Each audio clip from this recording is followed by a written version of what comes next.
አማርኛን አቀላጥፎ ማንበብና መጻፍ ተቸግረዋል? እንግዲያውስ ወደ ናይል አካዳሚ ጎራ ይበሉ። በሳምንት 5 ቀን ብቻ ቀለል ባለ ሁኔታ አማርኛን ከመሰረቱ ለሚጀምሩ እንዲሁም ደግሞ ማንበብ እየቻሉ መጻፍ ለሚቸገሩ ሁሉ ቀለል ባለ ሁኔታ በኦንላይን በሳምንት 5 ቀን ትምህርቱን እየሰጠን እንገኛለን። እናንተም ባላችሁበት ሆናችሁ በኦንላይን ትምህርቱን መከታተል ለምትፈልጉ ሁሉ ቀለል ባለ ሁኔታ እያስተማርን እንገኛለን። ከጠዋቱ 12 ሰዓት እስከ ሌሊቱ 6 ሰዓት በኢትዮጵያ በአጭር ጊዜ ብቻ አቀላጥፋችሁ አማርኛን ሙሉ መሆን የምትችሉበትን ትምህርት በኦንላይን ዘርግተንልዎታል። ስለዚህ እናንተም እዚህ ጋር በማስቀምጥላችሁ ስልክ በቀጥታ በመደወል በኢሞ፣ በዋትስአፕ፣ በቴሌግራም አሊያም ሊንኮቻችን በመጠቀም ዘወትር ከሰኞ እስከ ዓርብ እንዲሁም ደግሞ ቅዳሜና እሁድ በተጨማሪ ቴሌግራም ግሩፕ ላይ በመቀላቀል ትምህርቱን በአጭር ጊዜ አቀላጥፋችሁ ፍላጎታችሁን ማሳካት የምትችሉ መሆኑን ከወዲሁ ልገልጽላችሁ እወዳለሁ።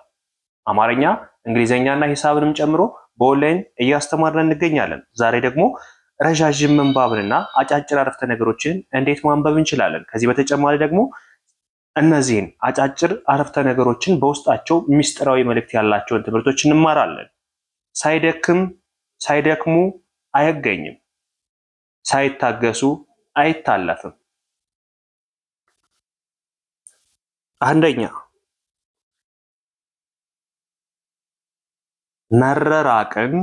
መረራቅን ያስተማሩን በደንብ የቀረብናቸው ሰዎች ናቸው። መረራቅን ያስተማሩን በደንብ የቀረብናቸው ሰዎች ናቸው። ድሮም ማንቀርበውን ሰው እንዴት ልንርቀው እንችላለን? ድሮም ማናቀውን ሰው አንርቀው። ምክንያቱም መጀመሪያ እንደራቅነው ነው የምንቀረው። የቀረብናቸው ሰዎች ግን ብዙ ነገር ካደረግን በኋላ ብዙ መስዋዕትነት ከፍለን ያቋቋምነውን ነገር መጨረሻ ላይ በአንድ ቀን ስህተት ብቻ ሁሉ ተበላሽቶ እንረራቃለን። ልብ በሉ፣ ማፍረስ እንደ መስራት አይደለም። ለዘመናት የገነባነው ፍቅር በአንድ ቀን ሊበተን ይችላል። ለዘመናት የገነባነው ጓደኝነት በአንድ ቀን ሊሰበር ይችላል። ለዘመናት የቆምንለት የወጣንለት የወረድንለት ቤተሰብ ሊበተን ይችላል። ይህ የሚሆነው ደግሞ ምን ይመስላችኋል? ብዙዎቻችን ትናንት ከዋለልን ውለታ ይልቅ አንድ ቀን ባጠፋት ጥፋት ሰውን መመዘን እንወዳለን። ይህ መቀረፍ መቻል አለበት። ሁላችንም በአንድ ቀን ጥፋት ሰውን መመዘን እናቁ። ምክንያቱም ያች አንድ ቀን ካጠፋት ጥፋት ይልቅ ለዘመናት የከፈለልን መስዋዕትነት ስለሚበልጥ። ልብ በሉ፣ አንድ ሰው ለ10 ለ20 ለ15 ለ3 ለ4 ለ5 ዓመት አብሮን ቆይቶ ያን ሁሉ አብሮን ሲቆይ በጣም ብዙ መስዋዕትነት ከፍሎልን ሊሆን ይችላል። ነገር ግን አንድ ቀን በትንሿ ስህተት ለዘላለም ከዓይናችን እንዲርቅ እንፈርድበታለን። ተጠንቀቁ። ሁላችሁም ማሰብ ያለባችሁ ከጥፋቱ ይልቅ ትናንት ያደረገልን ጥሩ ነገር ነው።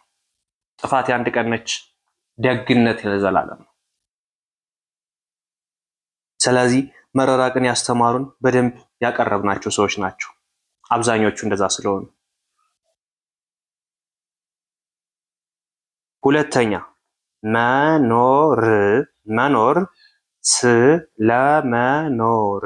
ለመኖር ስትል ብዙ ገብቶህ እንዳልገባህ የምታልፋቸው ነገሮች አሉ። ለመኖር ስትል አብዛኞቻችን ለመኖር ስንል ገብቶን እንዳልገባን የምናሳልፋቸው ነገሮች አሉ። ይህ ማለት ምንድን ነው? መቻቻል፣ መተሳሰብ፣ ነገን ማሰብ ነው ባጭሩ። እንዴት ከሰው ጋር ልኖር እችላለሁ? ከሰው ጋር የምንኖረው ምን ስንሆን ነው? መቻቻል ሲኖረን፣ ነገን ስናስብ፣ ራሳችን ስንገዛ ነው። ራሳችን መግዛት ከቻለ ከሁሉም በላይ አሸናፊ ነን። ማንም ከሚያሸንፈው በላይ ራሳችን መግዛት ከቻልነ፣ ራሳችን ማሸነፍ ከቻልነ፣ እውነቱን ልንገራችሁ በጣም ትልቆችና አሸናፊዎች ናቸው። ራሱን የሚያሸንፍ ራሱን የሚገዛ ሰው በጣም ትልቅ ሰው ነው። በጣም የበሰለ ሰው ነው። እንደ ማንኛውም እንደዚህ ቅራቅንቦ ሆኖ በሰከንዶች እንደሚል ሰው አይደለም። ራሱን መግዛት የሚችል ራሱን ማሸነፍ የሚችል ሰው በጣም ትልቅ ሰው። እኔ በተፈጥሮዬ ከማከብረውና በጣም ትልቅ ነገር ወይም ትልቅ ቦታ ከምሰጠው ሰው መካከል ራሱን መግዛት የሚችል ራሱን ማሸነፍ የሚችልን ሰው ነው። ምንም አይነት የትምህርት ደረጃ ሊኖረው ይችላል። አይ ኖ አይመለከተኝም እሱ። ምንም አይነት ሀብት ንብረት ሊኖረው ይችላል። እሱ የኔ ጉዳይ አይደለም። ትክክለኛ ሰው ምለው ራሱን መግዛት ራሱን ማሸነፍ የሚችል ለምሳሌ አንድ ሰው ጋር ተጣልቶ ወይም ተጋጭቶ ራሱ ቀድሞ ይቅርታ የሚችል ራሱን መግዛት የሚችል ያ ትልቅና አሸናፊ ሰው ነው። ተሸንፎ አይደለም ይቅርታ ያለ ወንድሜ፣ ተሸንፎ አይደለም ይቅርታ ያለች እህቴ፣ ልብ በይ። አንቺን የበላይነት አድርግ አይደለም እሷ ናት የበላይ የሆነችው። ይቅርታ ያለች ወይም ይቅርታ ያለች ነው የበላይ የሆነ። ቀድሞ ይቅርታ ያለው ራሱን የገዛው ሰው ነው አሸናፊ የሆነው። ለምን አንቺ ራስሽን ማሸነፍ አቅቶሽ ወይም ራስሽን መግዛት አቅቶሽ ለምን ይቅርታ እላታለሁ እኔ የእሷ በታች ነኝ እንዴ እሷ የሆነ ነገር አድርጋ እኔ ይቅርታ ጠይቃታለሁ በማለት ራስሽን ከፍ ያደረግሽው፣ እሷ ግን ራሷን ዝቅ አድርጋ አንቺን ይቅርታ ያለችሽ እሷ ናት አሸናፊዋ። ልብ በሉ፣ ራሳችሁን ጠይቁ። ሁላችንም ራሳችንን ጠይቅ። አልፈዋለሁ በዚህ።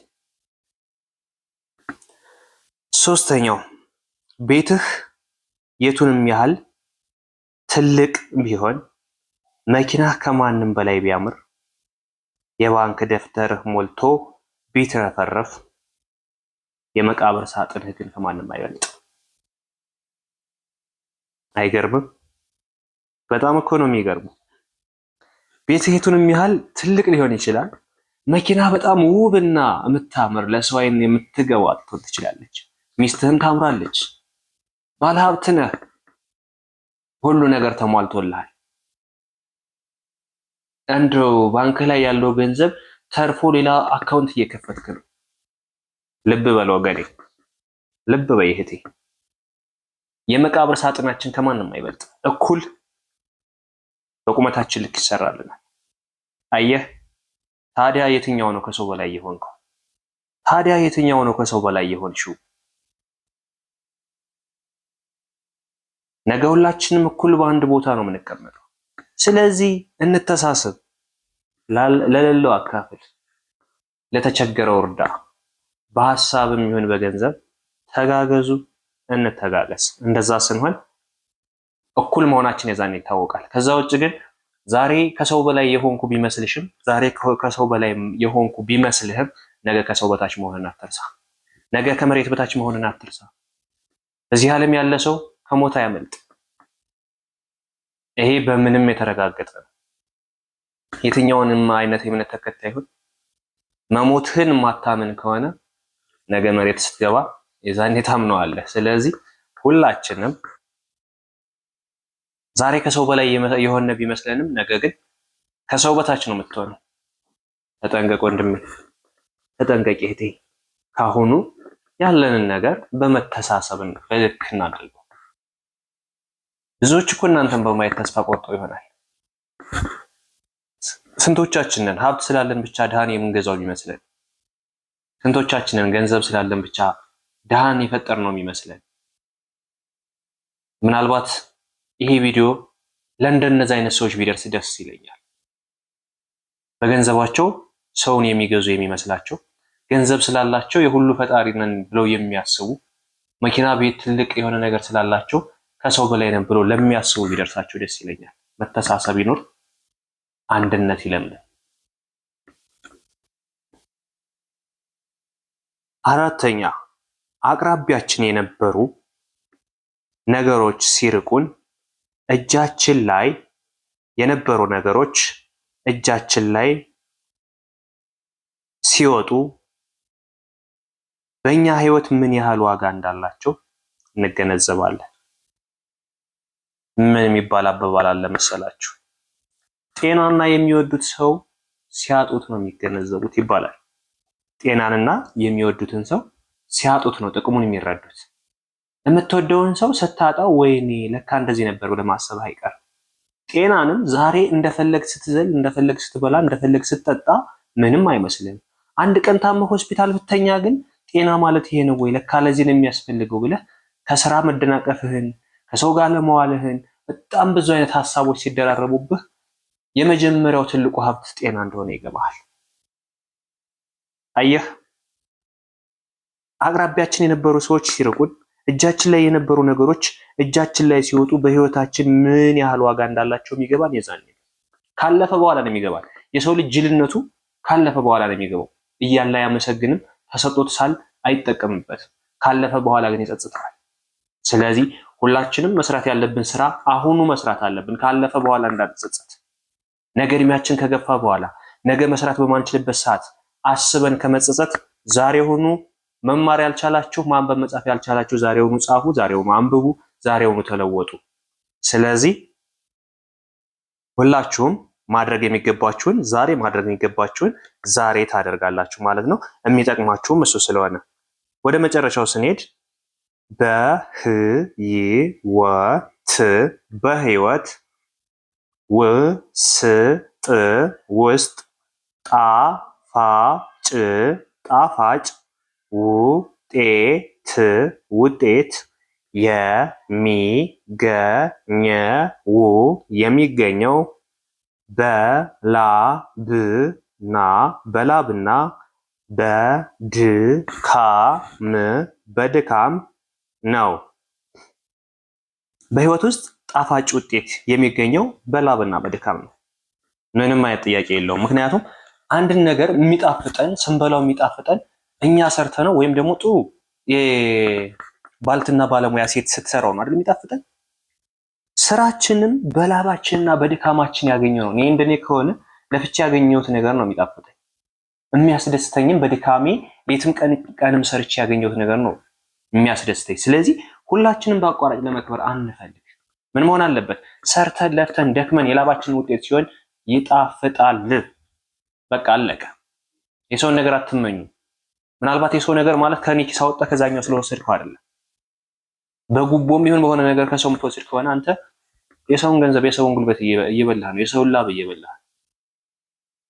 ሌሎችን ብዙ መናገር ማልፈልጋቸው ነገሮች አሉ። ስለዚህ እነሱን ነገሮች አታድርጉ። በራሳችሁ ላብና ድካም የምታገኙት ነገር ለነገ ውጤታማ ትሆኑበታላችሁ ማለት ነው። ሰላም ቤተሰብ፣ በድጋሜ አብራችሁ ስለቆያችሁ ከልብ አመሰግናለሁ።